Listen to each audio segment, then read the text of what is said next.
সকল সাধুগুরু বৈষ্ণবে নমঃ।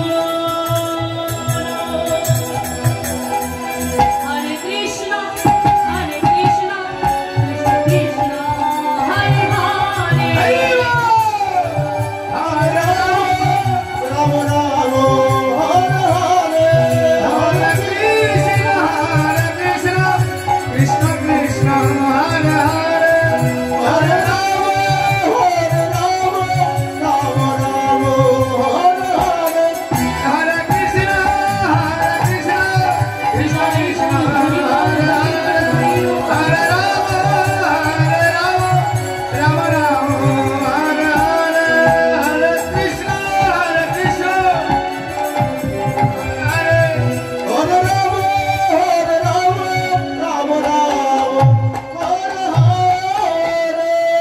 রাম রাম হরে হরে।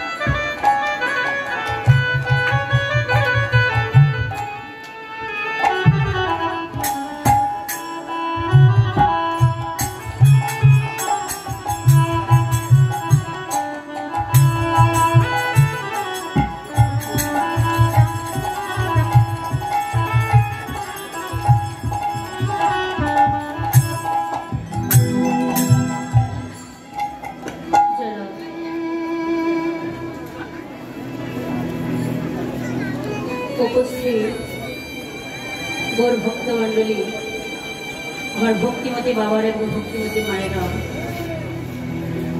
প্রথমে আপনাদের রাতুল চরণে রইল এই অধম কন্যার শত সহস্র কোটি প্রণাম দণ্ড।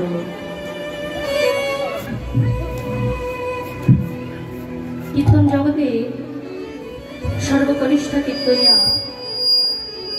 ভক্তিহীনা সাধনহীনা ভজনহীনা, আজকে আপনাদের চরণে শরণাপন্ন হয়েছি শুধুমাত্র আপনাদের মতো সাধুগুরু বৈষ্ণবের চরণ ধরে আমাকে মাগব বলে, আপনাদের মতো বৈষ্ণবদের সঙ্গ করব বলে। কীর্তন কি রতন কি বস্তু কি ধন, মোটরসাইকেল যারা এই মঞ্চের ভিতরে রাখছেন তাদেরকে বিশেষভাবে অনুরোধ করা হচ্ছে মোটরসাইকেলগুলা গ্যারেজে রাখিয়া আমাদের পরিবেশ বজায় রাখুন। আপনাদের প্রতি আমার বিশেষভাবে অনুরোধ। এবং এই এদিক সেদিক যারা মোটরসাইকেল রাখছেন, কোনো ব্যতিক্রম হয়ে গেলে, কারো মোটরসাইকেল হারিয়ে গেলে কোনো দায় থাকবে না। যারা গ্যারেজে মোটরসাইকেল রাখবেন না, তাদের যদি মোটরসাইকেল কোনো কর্মে হারিয়েও যায়, তার পক্ষে কর্তৃপক্ষ দায়ী থাকবে না। এইটুকু বিশেষভাবে আপনাদেরকে অনুরোধ করা হচ্ছে। কীর্তন কি ধন কি বস্তু কি রতন তা জানবার মতো এখনো ভজন সাধন আমি জানি না। তবে আপনারা বলতেই পারে, মা মিথি তুমি যদি নাই জানো তবে কীর্তন অঙ্গনে দাঁড়িয়েছ কেন?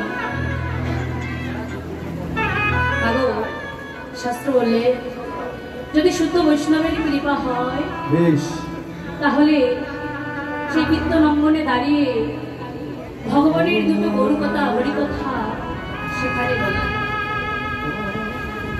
সেই শুদ্ধ বৈষ্ণব আপনারাই বলেন। তাই আপনারা যদি কৃপা করেন তাহলে হয়তো ওইখানে দাঁড়িয়ে সেই ভগবানের অপ্রাকৃত লীলা কিঞ্চিত মাত্র কীর্তন করিতে পারি।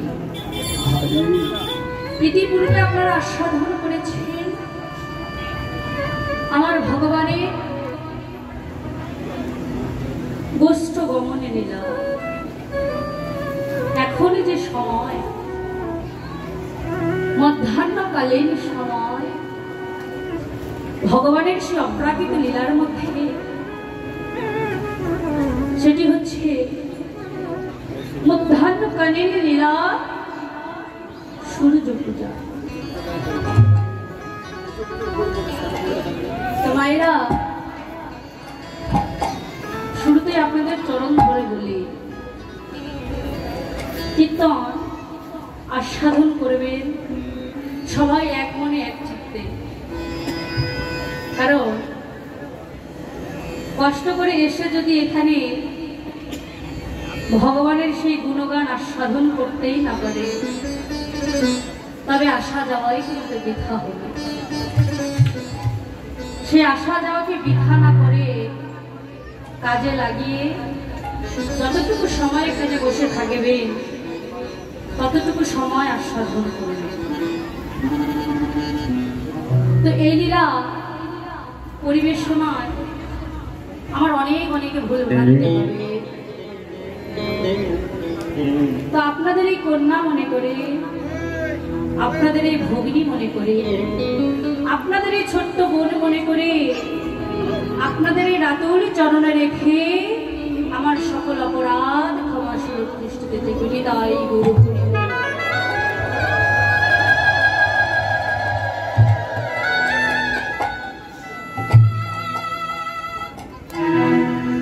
জয় রাধে। জয় জয় শ্রী গুরুদাই গৌর সীতারাম হরি হরি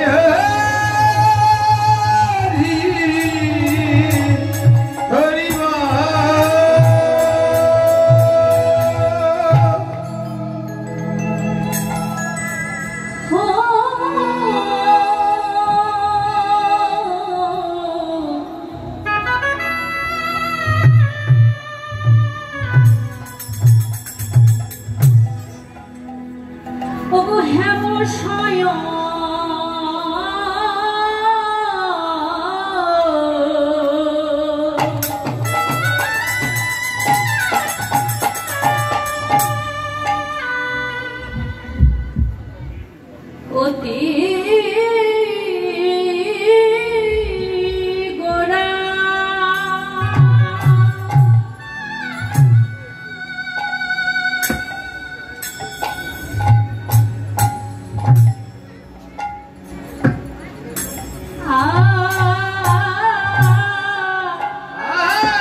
Oh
ওরে আমার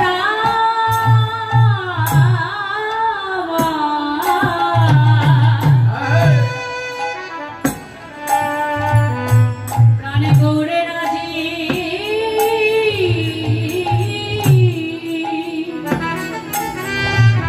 আজি আনন্দ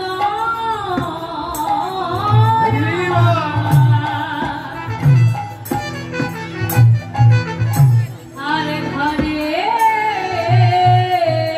না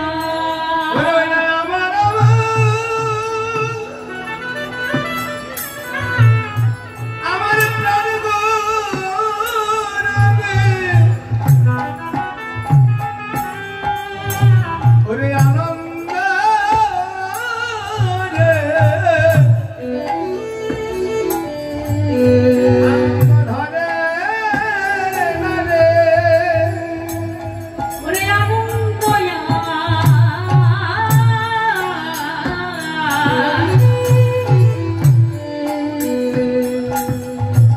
আনন্দ যারে ধরে না রে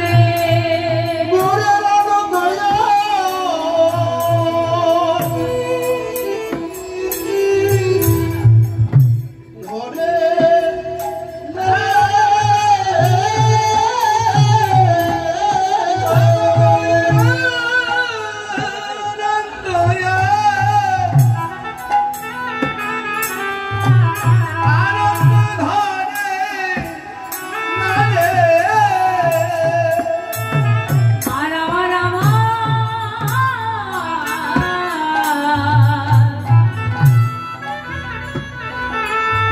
আজি প্রাণে গৌরের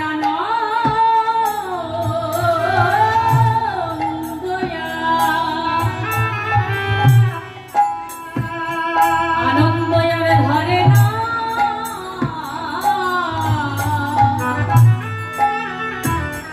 ধরে না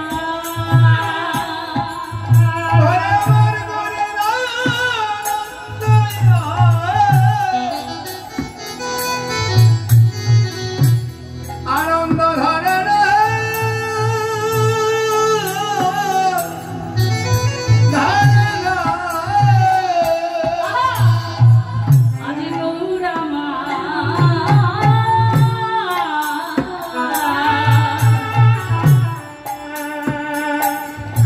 আর আনন্দ হবে না কেন ঘরের আনন্দ হবে না কেন রে আর আনন্দ আনন্দ হবে না কেন রে ওরে ওই না আনন্দের মনতে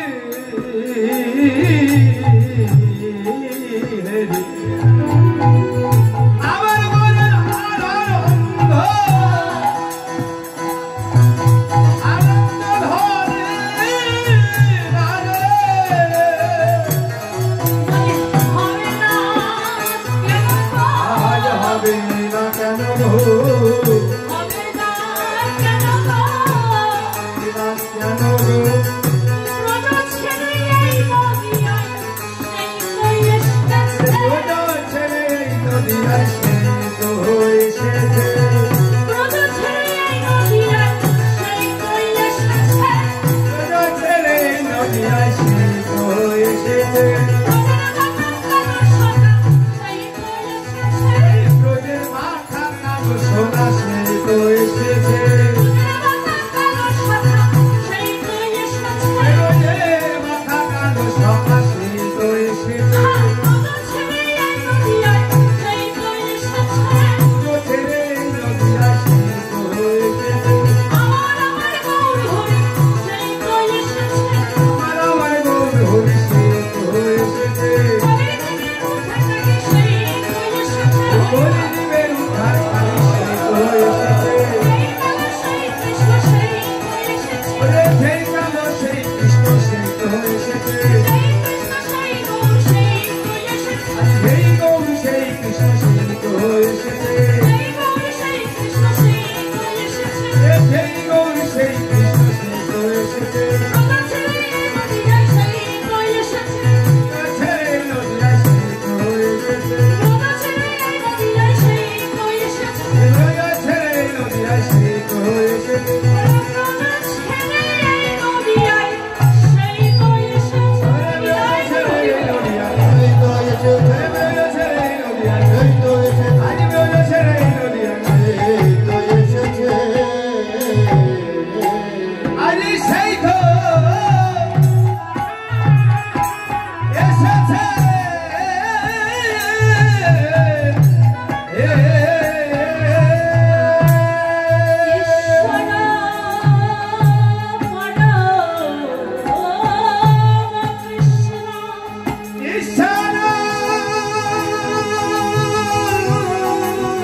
জরাধি হেমস কয় অতি গোরা সমধুর হাসতোরা জগজনা নয়ন। এখানে হেমস হয়, হেম মানে কি বোঝালে? মাসি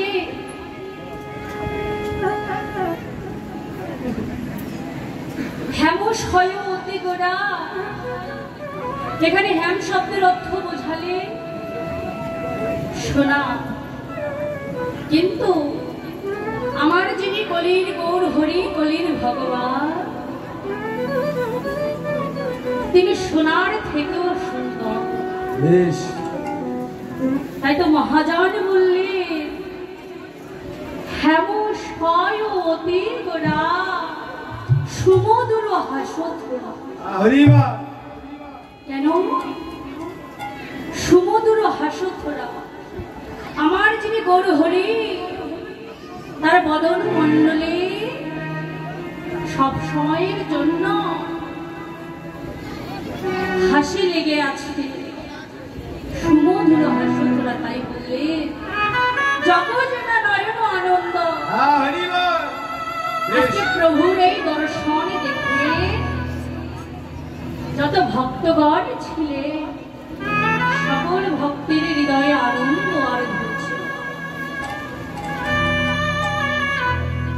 সত্য ত্রেতা দাপর কলি ভগবান চারিভাবে চারি যুগে অবতীর্ণ হয়েছে।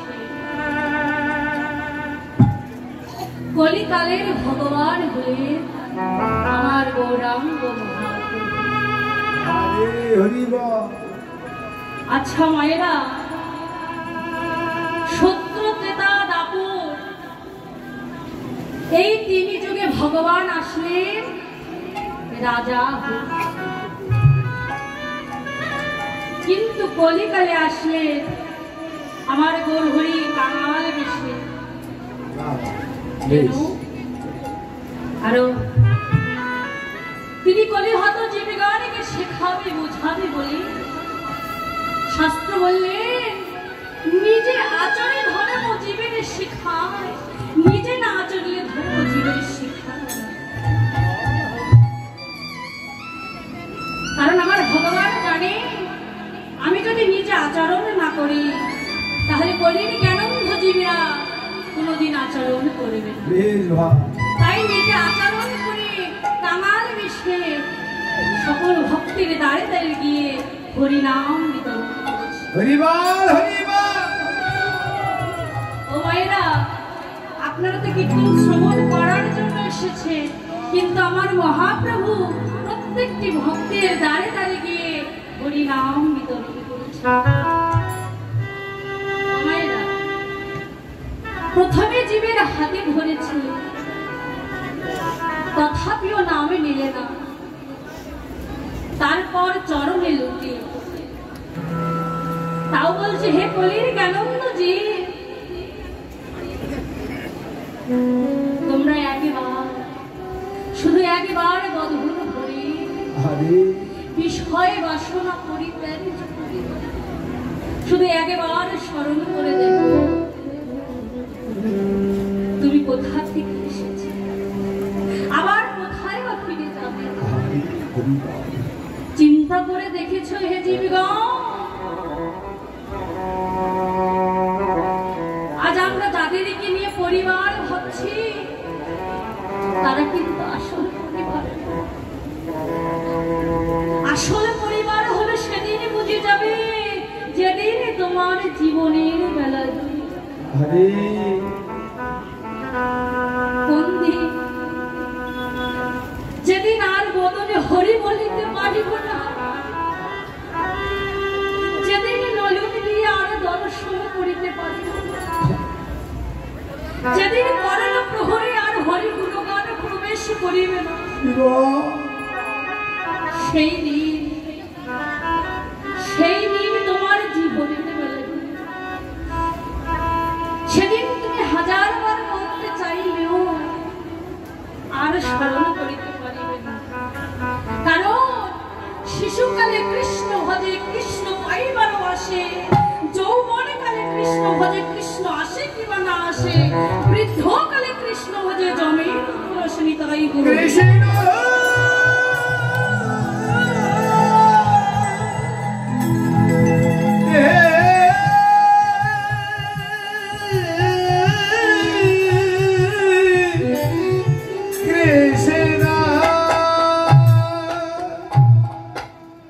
ভজন যদি করিতে হয় সময় থাকিতে ভজন করিতে হইবে, সময় গেলে কোনদিন সাধন হবে না। এই দেখে একজন বৈষ্ণব কবি বলেছেন, ওরে মন, সময় গেলে কোনদিন তোমার সাধন ভজন হবে না। দিন থাকিতে দিনের ভজন তুমি কেন করবে? জীবনের যে ভজনের সময়টা বাবা, সেই সময়টা হচ্ছে একমাত্র যৌবনকাল। জীবন ও যৌবন যে জন্য সমর্পিত করতে পেরেছে সেই রাধা গোবিন্দের রাধব চরণে, সেই একমাত্র সেদিন জীবনের বেলা যেদিন ডুবে যাবে সেদিনেই সে রাধা গোবিন্দের রাধব চরণ পাবে। নিতাই একজন মহাজন বললেন, ওরে মন, সময় গেলে কোনদিন সাধন হবে না, দিন থাকিতে দিনের সাধন। ওরে মনে সময় গেলে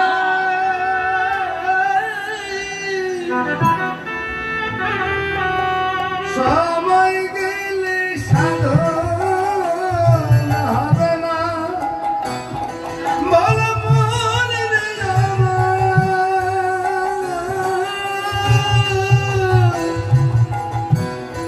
সময় গেলে সাধন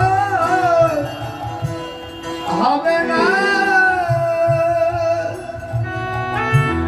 তুমি দিন থাকিতে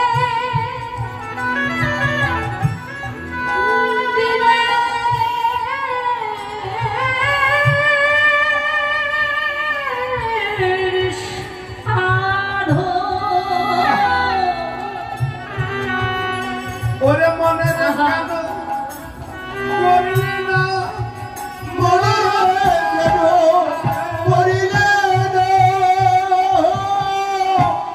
সময় গেলে সাধন হবে না, ভোলা মোহন রে আমার, ওরে সময় গেলে সাধন হবে না। আরো মহাজনে বলছে বাবা, কি বলছে? তুমি জানো না মন, খালে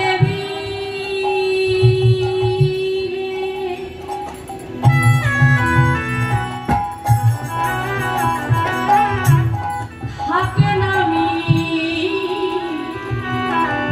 জল শুকালে, জানো না গো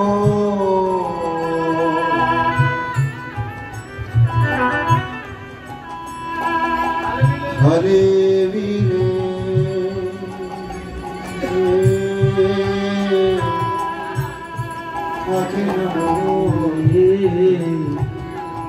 ওরে জল শুকালে তুমি জানো না, ওরে মনে খালে পিলে ওই না থাকার জলে শুকালে। আচ্ছা, যখন কোনো মিলে কোনো পুকুরে মিন ধরা হয় বাবা, মিন শব্দের অর্থ হচ্ছে মাছ, তখন কি করে মা? মাছ দিয়ে আল দেওয়া হয়, এপারের জলগুলো ওপারে দেওয়া হয়, আবার ওপারের জলগুলো এপারে দেওয়া হয়। যখন এপারের জল ওপারে চলে যায়, এপারটা কিন্তু বাবা শুকিয়ে যায়, আবার ওপারটা পরিপূর্ণ হয়ে যায়। আবার যখন ওপারের জল এপারে আসে, ওই পারটা আবার শুকিয়ে যায়, এই পারটা পরিপূর্ণ হয়ে যায়। কিন্তু মহাজন বলছে কি জানো, কিন্তু জল শুকিয়ে গেলে যদি তুমি মিন ধরতে চাও আর হবে না। তাই বলছে তারপরে আবার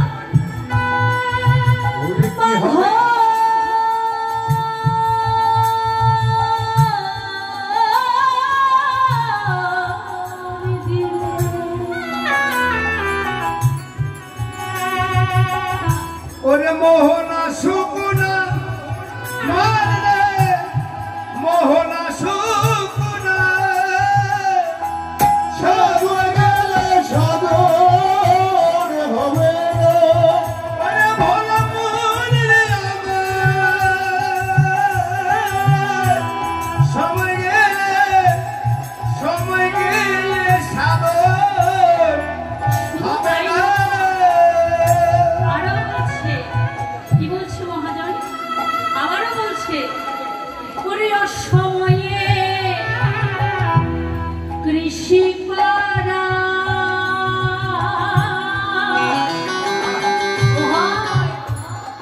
মিছামিছি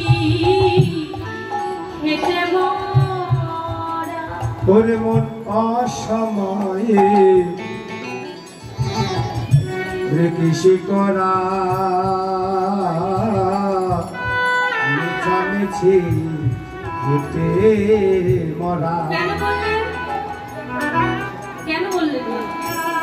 কারণ যারা কৃষি কাজ করে, সময়ের কাজ যদি অসময়ে করে, হ্যাঁ, সময়ের চাষ যদি অসময়ে করে, যে সময়ে যে বীজটা বপন করা দরকার সেই সময় সেই বীজটাই বপন করতে হবে।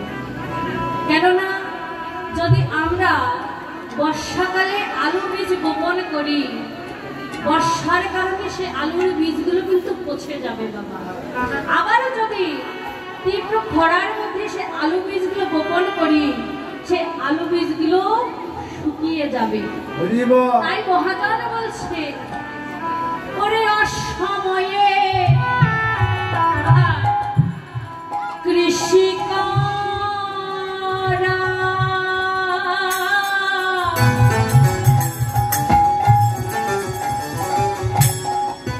মিছামিছি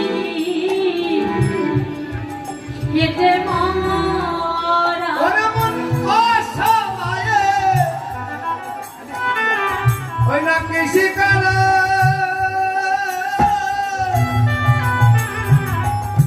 ওরে মিছামিছি আজ খেতে মরা। এইখানে কিন্তু আরো তাৎপর্য দিলেন বাবা। কি? হ্যাঁ, সেই বীজ থেকে কিন্তু বাবা সবকিছুর জন্য গাছটা কিন্তু হবে। তাই মহাজন বলছে, কি বলছে, আহা, সেই গাছ যদি হয় বীজে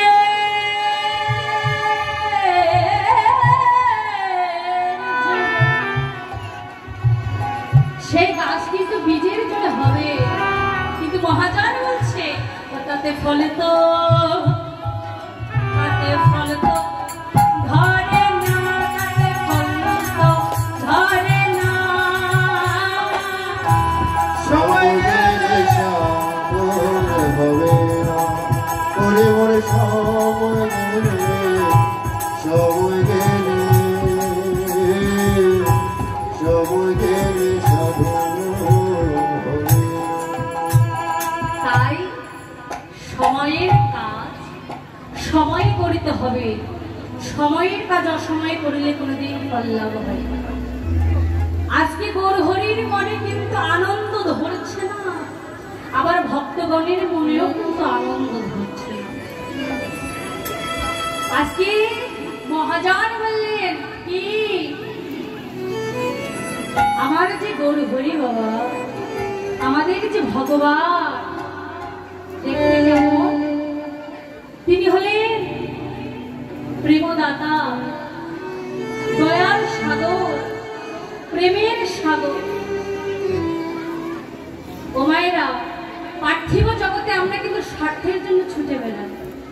কিন্তু আমাদের যে ভগবান, তিনি আজকে নিজের কথা চিন্তা না করে, স্বার্থ নিয়ে না ভেবে, শুধু ভক্তগণের কথা ভেবে চলছে। এই যে গৌরহরি যে কলির যে ভগবান, তিনি যান সেই কদম্ব বৃক্ষের তলে, কদম্ব বৃক্ষের তলে গিয়ে সেই পূর্বের লীলার কথা মনে করে যান। পূর্বের লীলার কথা মনে করে গিয়ে যত ভক্তগণ ছিল, সকল ভক্তগণকে সেই পূর্বের লীলার কথা বলেছে। আর ভক্তগণ সেই পূর্বের লীলা আস্বাদন করে সঙ্গে সঙ্গে তারা সে পদাবলী চলে গেল।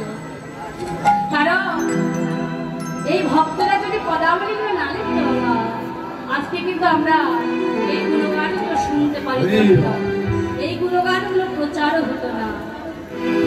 সেই ভক্ত সকল পদাবলীতে লিপিবদ্ধ করলে, তাই আজকে পদগুলো আমরা অবলম্বন করে, অনুসরণ করে আস্বাদন করতে পারি। নিতাই গুরু হরি বল। আজকে মহাজন বললেন, পীড়িতির মূরতে গিয়ে রূপ স্বরূপ ধরে ওই ছনপতির বৈষ্ণব পদাবলীর ভাষা। বাবা, আমি কিন্তু গত বছরে কিন্তু এই কীর্তন প্রাঙ্গণে এসেছিলাম আপনাদের আশীর্বাদে এবং কমিটি বৃন্দের ভালোবাসায়। আবারও